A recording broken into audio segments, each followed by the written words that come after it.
Olá, shalom, shalom para você que me assiste. Aqui sejam todos bem-vindos no canal do Ministério da Restauração.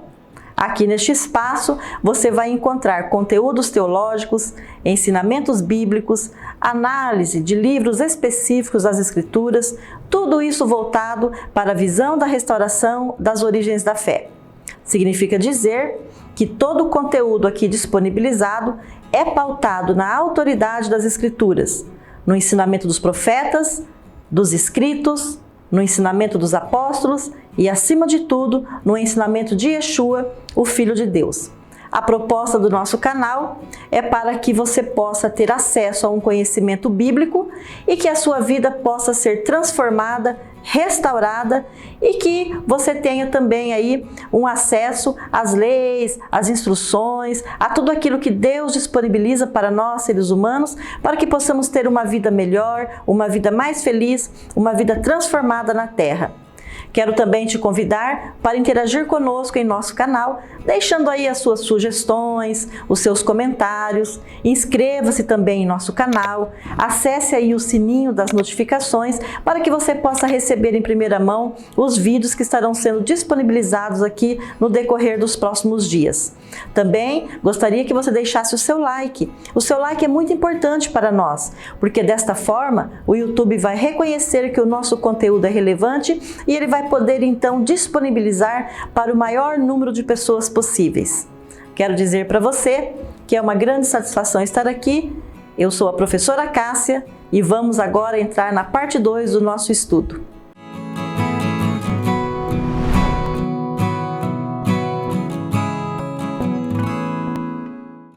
Estamos aqui agora para iniciar a parte 2 do nosso estudo intitulado A Genealogia de Yeshua desde o Éden, contado por Matitiarro, o apóstolo Mateus. Quero deixar aqui para você algumas orientações. Caso você não tenha assistido ao vídeo 1, eu recomendo que você faça isso para que você se sinta mais contextualizado. Também dizer aqui que é muito importante você entender todo o contexto que aconteceu no período, para que você possa compreender essa visão de Matitiarro quando ele quis narrar a genealogia. Hoje, nesta aula, nós vamos colocar para você o organograma da genealogia de Yeshua, começando lá desde o Éden. Recomendo a você que preste bastante atenção, porque neste estudo não vai ser tratado apenas de uma sequência de nomes, mas conforme o organograma for sendo disponibilizado para você, nós vamos tratar aqui de princípios, de instruções e, acima de tudo, de erros também que foram cometidos por essas personagens que acabaram por comprometer toda uma descendência. Seja acertos que trouxeram boa sorte e felicidade, como erros que também destruíram a descendência aqui deste período antigo. Vale lembrar que Matitiarro, ele era um galileu, tá? Gostaria de explicar aqui para você, brevemente, aí um pouco mais desse contexto. Naquele período, a Palestina, ela estava debaixo do domínio do Império Romano, né? O Império Romano era encabeçado por Herodes o Grande, e no fim da sua vida, Herodes então repartiu esta região da Palestina em 4 grandes partes. As 2 principais partes que nos interessam aqui é a região da Judéia e a região da Galileia. A região da Galileia ele entregou para o seu filho Herodes Antipas, que também possuía uma descendência por parte de mãe dos samaritanos. Não havia um bom relacionamento entre os samaritanos e os hebreus daquele período. Herodes Antipas, então, como governador, como tetrarca, e ele é chamado de tetrarca, esse é um título que eu gostaria também de explicar aqui. Tetrarca é aquele que herda uma parte de uma região dividida em 4 partes. Então, 1/4, que era a Galileia, ficou para Herodes Antipas, por isso ele era chamado de tetrarca. Então, Herodes Antipas ele vai nomear Matitiarro, o apóstolo Mateus, para ser o coletor de impostos. Ele vai estabelecer Mateus na cidade de Cafarnaum e ali na coletoria, Mateus então vai, como seria uma alfândega, né, do período, ele vai estabelecer ali para realizar esse ofício, o que vai trazer para ele inúmeras inimizades, por conta que o povo, né, os seus nacionais, ali, os seus compatriotas, vai entender que isso é uma alta traição para com eles, não só por cobrar impostos, mas como estar sujeito também aos decretos de Herodes Antipas. Quando Yeshua chega e faz o convite para Mateus para segui-lo, uma grande parte dos entendedores da teologia dizem que Jesus fez isso para demonstrar o perdão, que Jesus chamou Matitiarro para perdoar os seus pecados e mostrar para toda aquela região que ele poderia perdoar e restaurar. Eu gostaria de ir um pouquinho mais além, dentro da visão da restauração das Escrituras. Não foi somente uma questão de perdoar pecados. Sabe por quê, pessoal? Porque todos nós somos pecadores. Se fosse uma questão só de perdoar pecados, Jesus teria chamado qualquer um outro. Ele não precisaria escolher uma pessoa tão diferenciada para perdoar pecados. Ele fez muito isso no decorrer do seu ministério. Ele escolheu Mateus, porque eu disse no vídeo 1 que Mateus possui uma mentalidade de reino, uma mentalidade de estrutura governamental, de autoridade, de leis, de instruções, de decretos e regulamentações. Ele era um homem obediente dentro deste contexto de hierarquia estatal. Então Jesus estava aqui na terra, enviado por Deus, para fazer o quê? Para apresentar o reino do seu Pai. Um reino regido por todos esses segmentos. Então eu disse assim, que Mateus foi uma pessoa primordial para Yeshua, porque ele foi um homem que ajudou Yeshua a divulgar esta visão de reino. Ok? Essas são as ponderações que eu gostaria de trazer. Vamos então agora para o primeiro organograma desta aula. Nós vamos entrar aqui na genealogia de Yeshua desde o Éden. Aqui no meu lado esquerdo vai aparecer para você esse organograma. Você vai acompanhar comigo, eu vou falar de forma bastante pausada, de forma bastante tranquila, porque o conteúdo hoje é bastante interessante para que você possa vir me acompanhando. Vamos lá então? Aqui na tela vai aparecer para você aqui o nome de Adão e Eva, os primeiros seres humanos que Deus criou. Adão e Eva gerou 3 filhos principais que aparecem nas Escrituras: Caim, Abel e Sete. Não foram somente estes os filhos que Adão teve, porque Adão viveu 930 anos. Neste período, essa genealogia que você está vendo, todos eles viveram aproximadamente quase 1000 anos. A datação da idade do homem era diferente naquele período. Isso só vai ser alterado depois do dilúvio, quando Deus então vai delimitar um tempo de 120 anos, que vai ser o tempo máximo do homem. Então, neste período, as Escrituras dizem que Adão teve muitos filhos e muitas filhas. Por que nós vamos falar de Caim, Abel e Sete? Porque foram os 3 filhos que, na narrativa bíblica, apresentaram ocorrências e situações que modificaram a face da terra. Vamos começar aqui por Caim. Caim, ele foi o filho mais velho de Adão. Ele foi o primogênito. Toda essa escala do organograma que você está vendo sempre vai se tratar do filho primogênito. Todos os nomes que aparecem aqui para você serão sempre os primogênitos de cada descendência. Caim, então, ele vai gerar um filho chamado Enoque. Vocês sabem, pela narrativa bíblica, da infelicidade que acabou ocorrendo na vida de Caim quando ele comete o primeiro grande pecado narrado nas Escrituras, que foi o assassinato de Abel. Houve um desentendimento naquele período. Abel era pastor de ovelhas, Caim era agricultor. Houve um desentendimento naquilo que disse respeito à oferta que foi oferecida para o Altíssimo.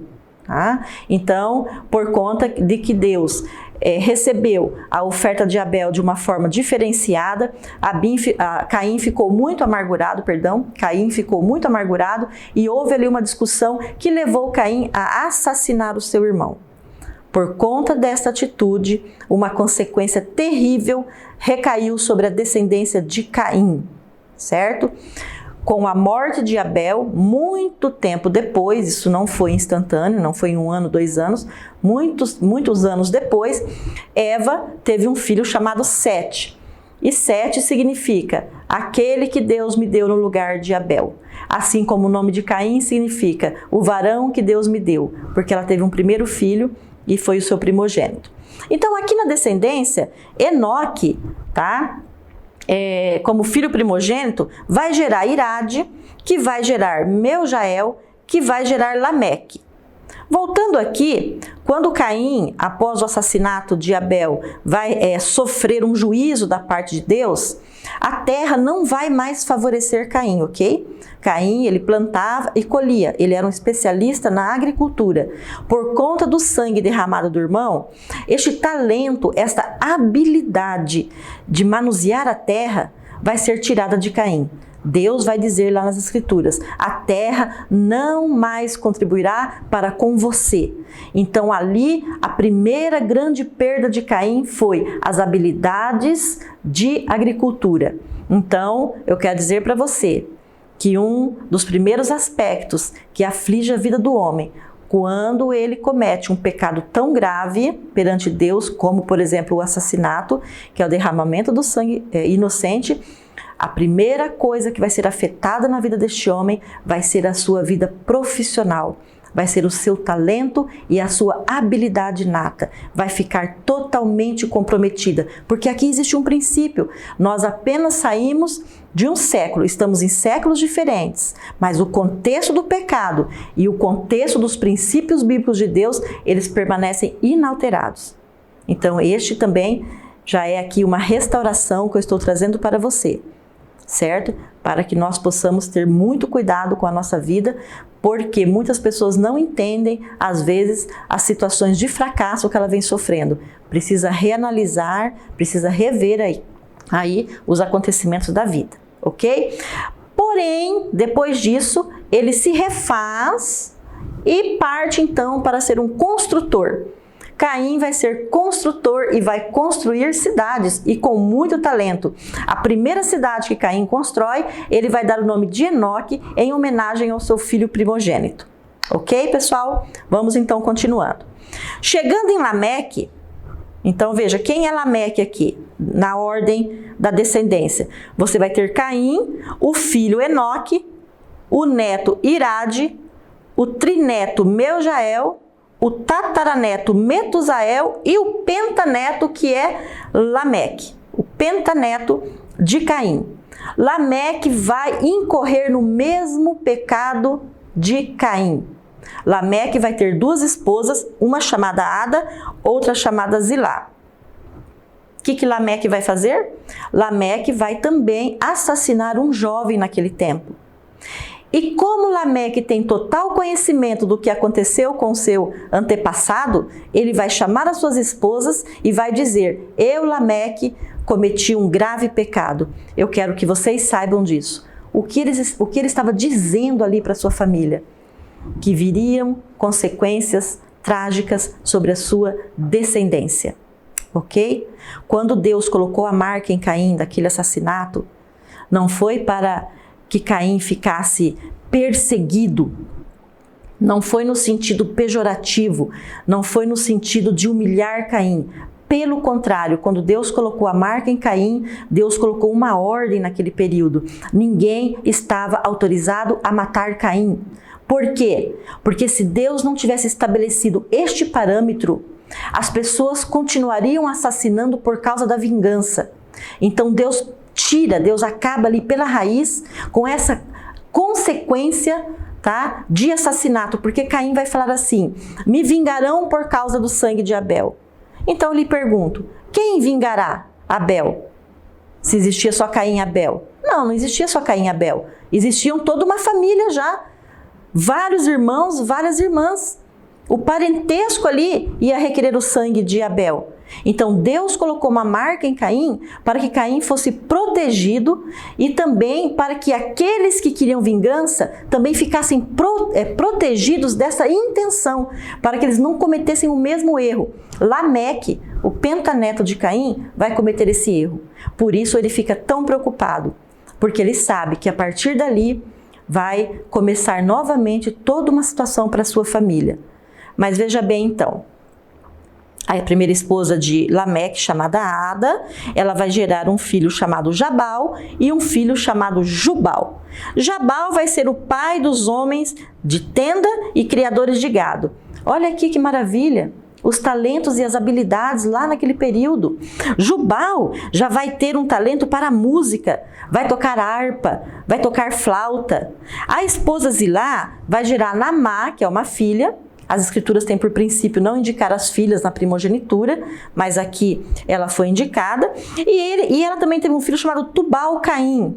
Tubal-Caim é uma pessoa que vale a pena alguns comentários. Tubal-Caim, pai dos artesãos de bronze e de ferro. Este personagem, Tubal-Caim, ele vai ser preponderante aqui nos seus movimentos. Tubal-Caim, ele vai ter uma habilidade. Vai ser o pai dos artesãos de bronze e de ferro. Vai ser aquele que sabe fazer facas e ferramentas. Eu vou dizer para você quem é Tubal-Caim. Você já assistiu aquele filme de Noé? Aquele famoso filme de Noé? Que foi espetacular? Aquele personagem que vem confrontar Noé, que vai querer no final aí depois entrar dentro da arca, que vai tentar tirar a vida de Noé, tentar tirar a vida do filho de Noé. Aquele é Tubal-Caim. É lógico que na narrativa bíblica nós não temos estes detalhes, mas Tubal-Caim, ele foi um líder do seu período. Ele foi uma pessoa muito destacada. Então agora, falando dessa genealogia de Caim, eu quero ressaltar que toda essa descendência de Caim é uma descendência que não vai seguir os caminhos do Deus Criador. Eles não vão se sujeitar nem às ordens, nem aos princípios e nem às ordenanças que o Criador vai estabelecer para a vida em comum naquele período. Eles vão se desviar deste caminho. Abel está falecido e nós entramos então na descendência de Sete. Observe aqui que Sete, irmão de Caim, vai então ser o cabeça de uma genealogia que vai então se voltar para o culto e para a adoração ao Deus Criador. Por isso eu disse lá no vídeo 1 que Yeshua, no seu contexto de vida, no seu período, ele exerceu o ministério sacerdotal herdado pela genealogia, porque toda a descendência de Sete vai ser uma descendência de sacerdotes que vão seguir ao Deus vivo, ao Deus Yahvé. Vamos lá então tratar dos filhos de Sete? Sete então teve um filho chamado Enos. Vai ser com Enos, esse primeiro filho, esse primogênito, que tudo vai se encaixar novamente aos primórdios daquilo que Deus estabeleceu no Éden para Adão. Ele vai restaurar a família e ele vai trazer novamente a sua família ao contexto da adoração. Enos é um personagem que trabalhou aqui restauração. E por conta desta atitude, dessa iniciativa, toda a sua genealogia foi abençoada. Olha que coisa maravilhosa. Olha que coisa maravilhosa aqui, os erros e os acertos perante Deus no que resulta na vida de uma família. Vamos continuar aqui. Enos então gera Cainã, que gera Maalalel, que gera Jaled, que gera Enoque. Olha aqui outro fato fantástico que as Escrituras vai trazer para nós. Enoque foi o primeiro ser humano a não conhecer a morte. Enoque, ele foi transladado aos céus por Yeshua, porque Yeshua está com Deus desde o Éden. Ele foi transladado aos céus em vida, ele não passou pela morte. Tamanha foi a sua decisão de andar com Deus. A narrativa bíblica diz que Enoque foi levado aos céus aos 365 anos. Então, nós podemos observar que Enoque era ainda uma pessoa jovem para o período. Porque nós vamos ter descendentes aqui que chegou a quase 980 anos. Então, se ele foi transladado com 365 anos, observa-se então que ele era até jovem para o período. certo? E então Enoque, ele vai ter assim, a Bíblia fala assim, Enoque andava com Deus. O que significa andar com Deus? É se despojar de tudo que existia, de suas habilidades, de seu contexto, e ele se consagrou de tal forma ao Deus Yahvé, a esse Deus Criador, que Deus então decidiu recolhê-lo e levá-lo em vida. Observe aqui um aspecto que eu vou dizer para você. Lá no livro do Apocalipse, vai dizer sobre o profeta Elias, vai dizer sobre o profeta Enoque, e Yeshua vai falar sobre isso, que no fim dos tempos, as duas únicas pessoas que foram levadas em vida aos céus foi Enoque e depois o profeta Elias numa carruagem de fogo. Esses dois personagens bíblicos que não conheceram a morte, eles serão depois enviados à terra antes da vinda de Yeshua, isso a escatologia vai explicar, antes da vinda de Yeshua, para restaurar o mundo, para dar oportunidade às pessoas, da pessoa de Yeshua, e então aqui, quando eles forem novamente devolvidos à terra, eles então conhecerão a morte, porque eles serão assassinados, não serão aceitos. Isso aqui é uma observação que eu quero fazer para que você entenda como é importante nós estudarmos genealogia, porque nós vamos entendendo toda a escritura da narrativa bíblica. Continuando aqui, Enoque, então, tem aqui uma situação, gerando Metusalém. Nós não conseguimos identificar muito bem se foi pai, se não foi o pai, mas como aqui a gente trata de primogenitura, temos Metusalém, Lameque, e Lameque que gerou Noé. E Noé que gerou 3 filhos, Sem, ou Shem, como a escritura diz, Cã e Jafé. Aqui está a genealogia desde o Éden. Aqui nós vamos então depois fazer algumas observações, porque Yeshua, ele vem desta descendência que começa em Sete. Observe que toda essa descendência até Noé, ela vai se extinguir da face da terra por causa do advento chamado dilúvio. Toda a descendência de Caim vai perecer no dilúvio. A descendência de Sete, provavelmente a grande maioria já estava morta, e se não estava morta, também vai ocorrer aí talvez essa possibilidade, porque as únicas pessoas que vão entrar na arca vai ser Noé, sua esposa, seus 3 filhos e as suas noras. Lá no filme de Noé aparece que os filhos dele eram solteiros. Não, os filhos de Noé não eram solteiros. Estou restaurando aqui o conhecimento para você.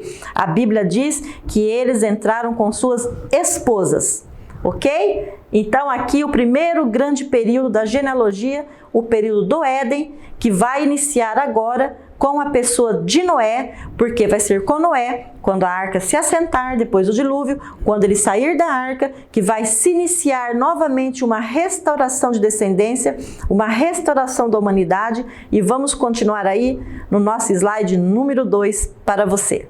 Observe agora esse slide 2 que está sendo colocado aqui na tela para você. Esse maravilhoso organograma que nós preparamos para que você se localize no tempo e no espaço. Como eu disse agora há pouco, toda a descendência de Caim vai ser extinta, vai perecer no dilúvio, sobrando apenas a pessoa de Noé e os seus filhos até a arca se assentar então em terra seca.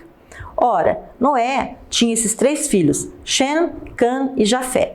Vamos trabalhar aqui um pouquinho a descendência dessas 3 personagens, porque todos esses 3 filhos de Noé deram origens, tá? As nações, deram origens a povos específicos, e aqui é muito importante que você se localize, porque na aula de hoje, nessa explicação, você vai ser capaz de entender várias passagens das escrituras mais para frente, que talvez poderia ficar um pouco obscura para você. Vamos lá então. Vamos começar por Sem. Sem, o filho primogênito de Noé, gerou um filho chamado Arfaxade. Arfaxade gerou Elão, Elão gerou Assur, Assur gerou Lude e Lude gerou Ará. Observe aqui que eu coloquei uma flechinha a partir do nome de Arfaxade, porque como eu expliquei, todo o contexto genealógico sempre é pelo filho primogênito. Então, se o filho primogênito é Arfaxade, é por Arfaxade que nós puxamos também a linhagem da primogenitura. Arfaxade, então, ele gera um filho chamado Salar. e Salar gera um filho chamado Éber. E Éber gera Peleg, Peleg que gera Reu, Reu que vai gerar Serug e Serug que vai gerar Naor. Quem foi Naor? Naor foi o pai de Terá, que foi o pai de Abraão. Aqui nós vamos ter a descendência, nesse meu lado esquerdo, por parte de Sem, aqui nós vamos ter a descendência da qual Yeshua vai proceder, certo? Vamos para o segundo filho chamado Cã. Cã teve filhos também. Cã gerou Cuxi, Mizraim, Put, Canaã. Olha de onde vem o nome de Canaã na Bíblia. A terra de Canaã, vem dessas origens aqui. Cuxi, ele vai gerar aqui no meu lado esquerdo, no meu lado direito do organograma, Cuxi, que é o primogênito, ele vai gerar Sebá, Avilá, Sabitá, Ramá, Sabtecá. Observe o final dos nomes. Nesta linhagem, terminando com esse A acentuado, todos os nomes têm uma estrutura gramatical do período aqui desta linhagem. Esta linhagem de Cuxi aqui, tá? Que vai gerar, por fim, Nimrod, que está escrito ali em Gênesis, capítulo 10, verso 8. Esse Nimrod, que muitas pessoas já ouviram falar, principalmente Nimrod também é utilizado em outras religiões, ok? Representando outras divindades em outras religiões. Nimrod vai ser estabelecido aqui também como um grande construtor. Vai ter um talento para construir. Só nas escrituras temos ali a indicação de 4 cidades que Nimrod construiu. Nimrod, na verdade, ele se estabeleceu como um governante. Tá? Ele era um líder governamental do período, um homem muito poderoso para o seu período. Inclusive, a Bíblia fez questão de dizer que ele era um caçador e caçador de grandes animais. Tá? Era um homem muito forte e muito poderoso, um homem muitíssimo habilidoso. Aqui, tá? Moisés faz questão, quando escreveu Gênesis, de destacar um pouco aqui os aspectos da vida de Nimrod. Depois, voltando aqui para o segundo filho de Cã, Mizraim, que vai gerar também uma descendência. Observe aí o final dos nomes, já tem uma letra M, já possui uma outra conotação gramatical, um outro sentido, tá? No significado dos nomes. Que vai gerar Ludim, Anamim, Leabim, Naftauim, Patruzim, Caslum. Quem são esses homens? Quem foi esta geração? Olha aqui a informação importantíssima. A genealogia de Mizraim, segundo filho de Cã, é a genealogia que vai gerar os filisteus, os povos filisteus. Lembra de um filisteu na Bíblia? Lembra daquele gigante que Davi enfrentou? Que ele vai falar assim, quem é você, filisteu, que vem aqui desonrar o Deus de Israel? Então, a descendência de Mizraim vai dar origem a esses povos, que também não vão ter um bom relacionamento com os hebreus do período. Desde a época de Sansão, desde a época de Davi, e vai permanecer por muito tempo dando trabalho aí na conquista de Israel, lá no tempo de Moisés, ok? Vamos agora para o último filho aqui de Cã, que é Canaã, que gerou Et.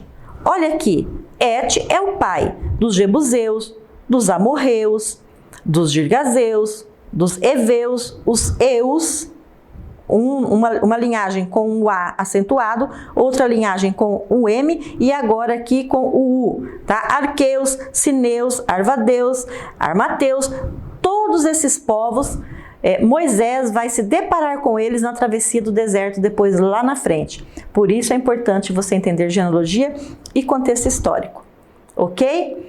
Jafé. Jafé, então, foi importantíssimo, porque Jafé é aquele que vai dar origem a uma descendência chamada de indo-europeus. Entende-se a teologia, os arqueólogos, né, as pesquisas científicas, que toda a região da Europa, a região da Ásia, tá? Toda ela foi conquistada e populacionada, toda ela foi povoada pelos descendentes de Jafé.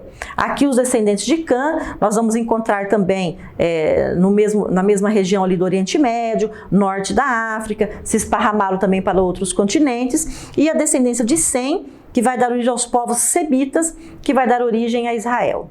Ok? Então vamos lá. Aqui na descendência de Jafé, você tem o primeiro filho dele chamado Gomer, o primogênito de Jafé, que gerou Askenaz, Rufate e Togarma. Depois nós viemos aqui para o quarto filho de Jafé. Por que tem este salto, gente? Por causa de primogenitura. Não sabemos se Magog e Madai tiveram apenas filhas ou se os seus primogênitos morreram antes de Javã. Por isso que nós não indicamos aqui na Bíblia, não tem essa indicação. Vamos aqui então para Javã, que gerou Elisá, Tarsis, Quitim, Dodanim. E como eu disse, são os povos que deram origem aí às raízes indo-europeias. Fica aqui esse contexto maravilhoso, localizando você tanto no tempo quanto no espaço, para que você possa entender também a divisão dos povos sobre a face da terra. Todos eles oriundos da descendência de Noé. Voltando aqui para Sem, que é a descendência que nos interessa aqui no momento, chegando aqui em Terá, tá? E Terá vai gerar então Abraão. Ele não chamava Abraão, ele chamava Abrão. Depois Deus vai mudar o seu nome. Ele vai gerar Abrão, vai gerar Naor e vai gerar Alã, que foi o pai de Ló. Temos aqui então este segundo slide mostrando para você aqui um contexto de Noé. Nós vamos continuar agora com o terceiro slide e ali vamos entrar a fundo também agora na descendência de Abraão, que vai estar elencada ali no capítulo 1 do livro de Mateus. Começando aqui com você a geração de Terá. Terá, que foi o descendente de Naor, que vem da descendência de Noé. Terá, então, que vai gerar Abraão. Você está vendo aqui na tela para você o organograma. Terá, que vai gerar Abraão, Naor e Narã. Abraão, que vai ter 2 filhos, conhecidos como Ismael e Isaque. Tá? Naor também vai ter 8 filhos, que não vão ter assim muita relevância para as escrituras bíblicas, no sentido de chamamento ministerial. E Arã, que vai ser o pai de Ló, e vai ter 2 filhas chamadas Milca e Isca. Vale ressaltar aqui para vocês que quando aconteceu o dilúvio e a arca de Noé se assentou sobre a terra, Deus ele vai fazer uma aliança com Noé. Ele vai colocar aquele arco-íris no céu e vai dizer para Noé que nunca mais ele vai destruir a terra com água, porque foi um juízo pesadíssimo de Deus para a geração daquele período, por conta da gravidade do pecado que já estava disseminado sobre a face da terra. Então nós vamos encontrar ali a primeira grande aliança das Escrituras, que vai ser a aliança noética, essa aliança que Deus faz com ele. E quando eles descem, então ele vai plantar a sua vinha, vai fazer o seu vinho, vai ser aonde ele vai poder comer animais. Deus vai liberar então o consumo da carne, que eles não tinham ainda esse costume, certo?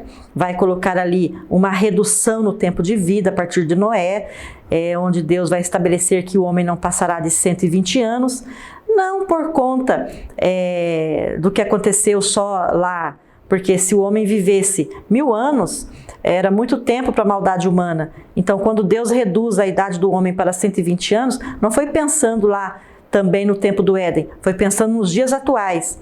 Imagine aqui, no século 21, um grande déspota vivendo 1000 anos assolando a face da terra. Então, por conta da gravidade dessa maldade que se agravou no decorrer dos séculos, Deus reduziu o tempo do homem para que a maldade também pudesse ser controlada. Ok, pessoal? Então, nós temos aqui Abraão. Onde Abraão morava? Terá, o pai de Abraão, morava com ele e os seus filhos na cidade chamada Ur dos Caldeus, na região da Mesopotâmia, certo? Quando então Deus vai chamar Abraão, na verdade a primeira pessoa que se move da cidade de Ur de Caldeus foi Terá, o pai de Abraão. Terá junta toda a sua família, seus sobrinhos, seus filhos, e ele parte de Ur dos Caldeus e se estabelece numa cidade chamada Harã. Vale ressaltar aqui que, na verdade, quando Terá, o pai de Abraão, ele vem com seus filhos, Harã já havia falecido, tá? Harã é um filho que Terá perdeu e ele ficou então apenas com Abraão e com Naor, tá? Por isso que Ló, ele era órfão. E Milca, sua irmã, também era órfã.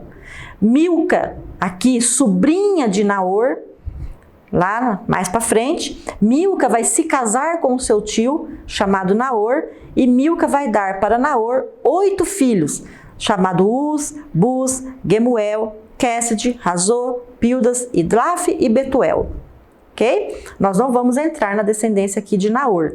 A descendência de Naor vai nos interessar bem lá na frente, porque Betuel vai ser aquele que vai gerar depois a Rebeca, que vai se casar então aqui com Isaac. Ela vai vir da descendência de Betuel, tá? Quando Abraão vai mandar o seu servo então procurar uma esposa para o seu filho Isaac, ele vai procurar no seio da família, para não casar Isaac com uma mistura de mulheres de povos pagãos.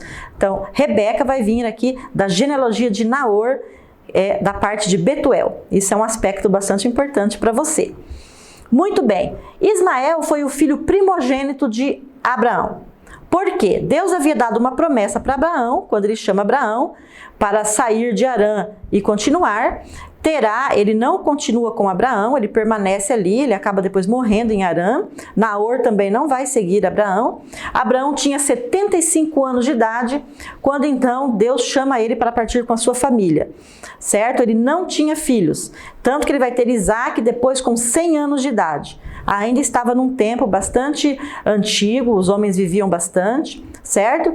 Ismael então vai ser filho de Abraão com uma serva da sua esposa Sara, uma serva chamada Agar, era uma mulher egípcia.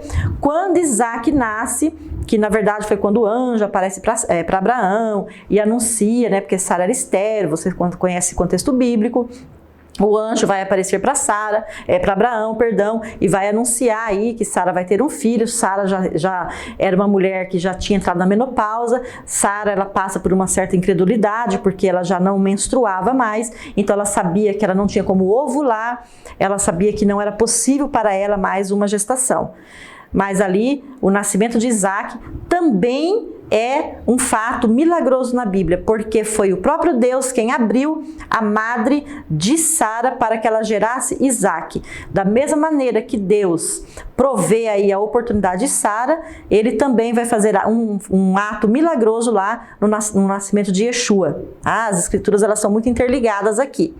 Então, quando Isaac nasce, que Isaac, na verdade, é o filho da promessa, Ismael já estava com 14 anos, com quase 14 anos, de 13 para 14 anos.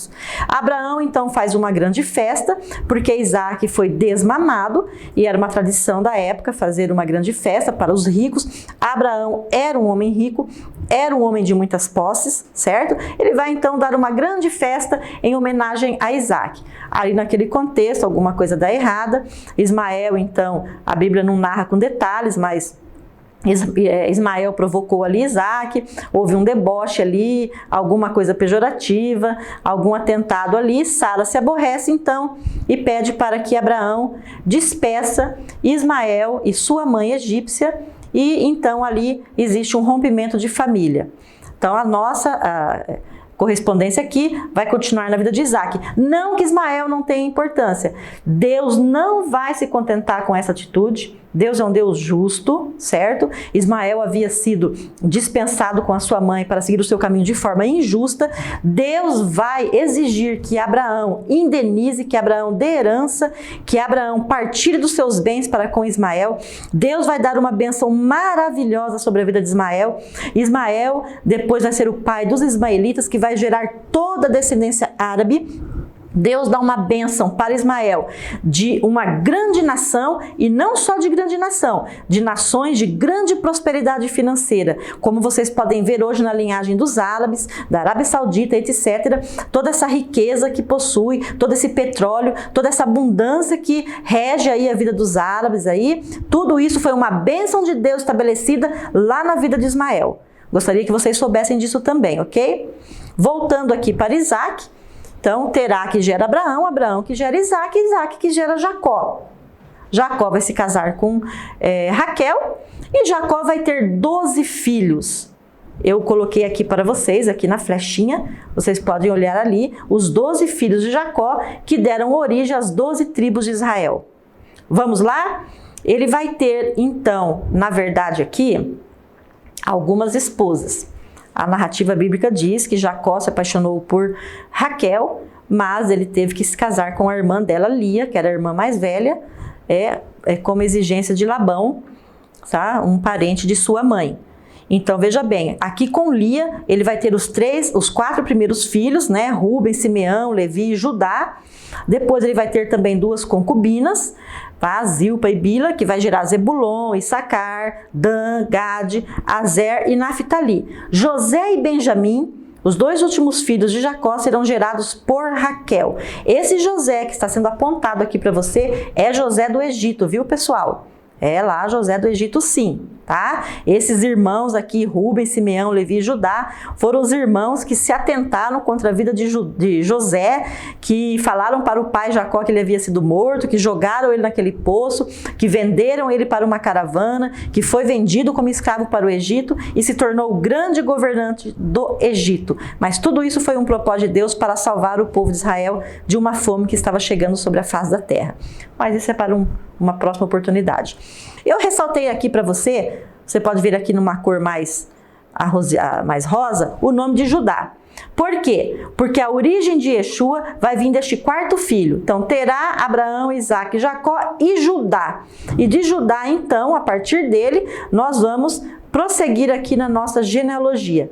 Voltando ali, que é um fato interessante, Arão, pai de Ló, que havia morrido já em Ur dos Caldeus, não é? Morreu até, de certa forma, jovem, deixou Ló órfão. Quando Abraão sai de Harã, onde o seu pai fica e morre, Abraão ficou um certo tempo também ali em Harã, não saiu de Harã repentinamente para peregrinar, não, ficaram alguns anos ali, certo? Quando Abraão sai ali de Harã para prosseguir aí no chamamento que Deus deu, Ló vai acompanhá-lo. Abraão, ele abraça o seu sobrinho Ló e leva Ló com ele, ok? Nós vamos agora dar continuidade aqui na descendência de Yeshua, na parte de Judá, aqui no nosso próximo slide. Pessoal, eu quero dizer para vocês o seguinte, evidentemente que esse vídeo 2, na parte 2 aqui do nosso estudo, ela é uma parte um pouquinho mais pesadinha sobre a genealogia, porque ela abarca muito o contexto histórico. Vocês podem ver que eu estou dando apenas algumas pinceladas para te localizar. Eu estou apontando pessoas importantes aqui, eu estou dando nomes para vocês que vão aparecer lá na frente, no período de Moisés, tá? No período de Davi. Então são aspectos que nós estamos apenas destacando para que você possa dizer assim, puxa vida, agora eu estou entendendo mais ou menos onde é que eu estou. É lógico que fatos históricos de tanta importância, nós vamos sim disponibilizar para vocês com conteúdos próprios, à parte, com bastante aprofundamento, tá certo? Por enquanto nós vamos tratar aqui dessa corrente sanguínea para chegarmos na pessoa de Yeshua. Vamos continuar aqui no nosso próximo slide. Você está vendo aqui que eu apontei para você, então, o 4º filho de Jacó, chamado Judá, que é a partir dele que Jesus vai descender. Tá? Quero dizer para você que essas tribos, tá?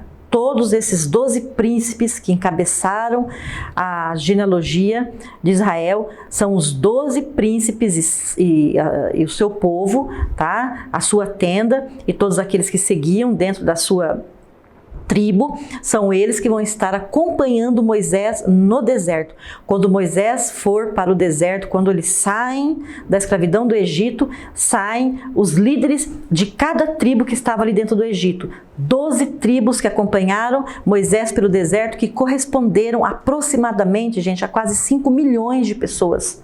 Tá? Moisés não foi apenas com um grupinho pequeno de pessoas, não. Então a tribo de Judá estava lá presente. Cada tribo dessa tinha um brasão, porque Isaque, o pai de Jacó, tá?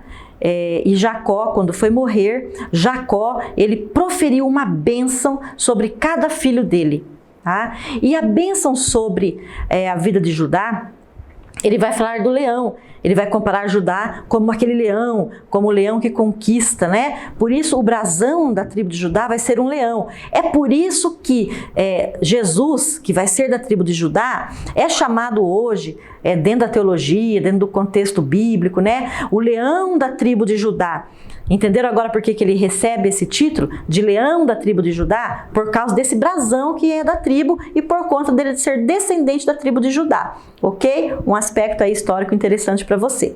Então vamos lá, Judá, ele vai gerar Pérez, que vai gerar Esrom, que vai gerar Arão, Aminadab, Naasson, Salmão, Boaz, Obed e Jessé. Vale ressaltar aqui que este Boaz que eu estou dizendo é aquele Boaz que se casou com Ruth, que era nora de Noemi. Lembra quando Noemi tem duas noras? Ela tem Ruth, tem Orfa, depois ela fica viúva, ela se despede das noras, né? Orfa volta para a sua família. Ruth vai dizer o quê para a sogra dela? O teu povo é o meu povo, o teu Deus é o meu Deus. Onde você for, estarei ali com você. Noemi, então, que estava fora de Israel, ela volta para a sua terra, junto com Ruth. Boaz, então, conhece Ruth, se casa com Ruth, e aí, deste casamento, nós vamos ter o filho chamado Obed, que foi o pai de Jessé, e Jessé que foi o pai de Davi, o grande rei de Israel.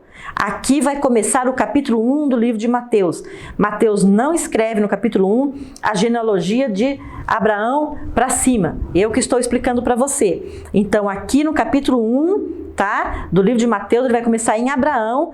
Por isso ele vai falar assim, que da descendência de Abraão, começando de Abraão até chegar em Davi, nós temos aqui 14 gerações, ok? 14 gerações. E vamos continuar aqui. Davi, então, que vai gerar o rei Salomão. Ora, aqui neste período, pessoal, nós vamos entrar nos períodos dos reis. O primeiro e segundo livro dos reis, primeiro e segundo livro de crônicas. Estes 4 livros vão tratar de toda a genealogia, de todo o contexto do período dos reis. Aqui, nesta ordem de Salomão, passando por Roboão, Ábias, Asa, Josafá, reis famosíssimos nas escrituras, Jorão, Uzias, Jotão, Acás, que o profeta Isaías vai chamar a atenção, Ezequias, Manassés, Amon, Josias e Jeconias. Aqui nesta relação existe um contexto histórico nas escrituras maravilhosíssimo. Por quê? Nós vamos encontrar aqui uma descendência de reis restauradores, de reis adoradores, de reis pecadores, de reis que morreram antes da hora, a descendência de reis que transformaram e destruíram Israel, a descendência, a história de Salomão, o homem mais sábio da face da terra. A Bíblia diz que nunca houve antes de Salomão e nunca houve depois de Salomão um homem mais sábio nas escrituras na face da terra, no mundo. Por quê? Porque ele pediu um favor de Deus. Quando ele herda o trono de Davi, ele era muito jovem, e ele ficou muito amedrontado por conta de tão grande povo e também pela estrutura de reino que o pai dele deixou. Davi reinou por 40 anos sobre Israel e foi quem foi. E não seria muito fácil para Salomão dar continuidade a um reinado, a uma história de um homem que foi tão brilhante como Davi. Então ele fica muito amedrontado. E aí, então, ele vai falar com Deus e Deus fala assim: o que você quer? Pede para mim e eu farei para você. E ele diz assim: eu te peço sabedoria. Me dê sabedoria para governar sobre tão grande povo. E Deus então fica tocado com esta atitude. Ele move o coração de Deus. E Deus então vai dar uma resposta tão espetacular. Deus vai falar assim: por conta de você não ter me pedido nem riquezas e nem a morte dos seus inimigos, eu farei para você o que você me pede. E antes de você e depois de você não haverá mais sobre a terra um homem que seja tão sábio. E nós temos aí a história de Salomão, o livro de Provérbios, o livro de Cantares, Cântico dos Cânticos, Eclesiastes. Gente, ele foi o homem, ele foi botânico, ele foi construtor. Não dá nem para pincelar aqui a vida de Salomão, isso aí tem que ser um estudo à parte. Ok? Então, o que eu quero deixar claro para você aqui são esses princípios nas escrituras que nós precisamos aprender para sermos restaurados. Este é o propósito deste canal. Restaurar o seu conhecimento para que você possa entender como devemos caminhar com Deus. Como as atitudes das nossas vidas podem nos levar a erros e acertos tão grandes que muda toda a nossa descendência, muda a sorte da nossa descendência. Ok, pessoal? Davi foi um adorador. Olha a descendência de Davi. Sabe o que Deus disse para Davi quando ele foi morrer? Que nunca ele deixaria faltar no trono de Davi um descendente. Para bem ou para mal, tenham sido bons reis ou maus reis, independente do contexto, nunca faltou na descendência de Davi um homem que pudesse assentar no trono. Olha só a perpetuidade da bênção de Deus sobre as gerações. A Bíblia fala que ele abençoa até a 1000 gerações. É isso que eu quero que você se atente. Caim errou. O descendente de Caim errou. Descendentes de Abraão erraram. Descendentes de Davi também erraram. Mas aqueles que erraram também tiveram prejuízo, mas os que acertaram com Deus, os que se mantiveram alinhados com os propósitos de Deus na terra e foram restaurados pelo conhecimento e pela ciência de Deus, colheram o favor de Deus na terra e tiveram uma boa vida. Assim nós desejamos para você também, ok?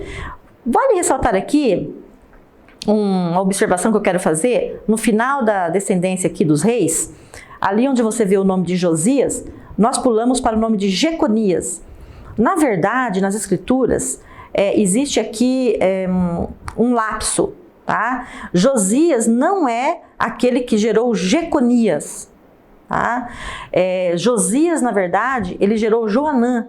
Só que Joanã faleceu antes de Josias morrer. Joanã tinha sido o primogênito de Josias. Então ele perdeu esse filho primogênito. Ele teve outros filhos, Joaquim, tá? Só que esses filhos não eram, então, na ordem da primogenitura. Quando o segundo filho de Josias teve o seu primeiro primogênito, chamado Jeconias, então Mateus coloca Jeconias novamente na ordem genealógica, porque Jeconias começa a encabeçar de novo esse princípio de primogenitura. Ok, pessoal? Vale ressaltar aqui. Então, de Davi aqui até Jeconias, nós temos também 14 gerações. Porque Mateus, Matitiar, vai falar de Abraão até Davi 14 gerações, de Davi até Jeconias 14 gerações e de Jeconias até José, o pai de Yeshua, 14 gerações. E então aqui com o rei Jeconias vai ser onde a história de Israel vai se mudar, por conta que Israel vai sofrer aqui a invasão da Babilônia pelo rei Nabucodonosor e eles serão levados então cativos para a Babilônia, que é onde você vai poder encontrar aqui o livro de Daniel. Daniel era um príncipe, era de uma família nobre. Daniel vai ser levado para a Babilônia, para a corte de Nabucodonosor, e foi aquele grande sábio que fez parte da corte de Nabucodonosor, aquele Daniel que foi jogado na cova dos leões, que foi jogado na fornalha, etc. e tal. Então nós temos aqui um contexto histórico maravilhoso que no futuro, tenho certeza, nós vamos poder interagir sobre isso. Entramos aqui então no nosso último organograma, começando aqui pelo rei Jeconias. Tá? Jeconias, ele vai gerar então Salatiel, que vai gerar Zorobabel. Um parênteses aqui.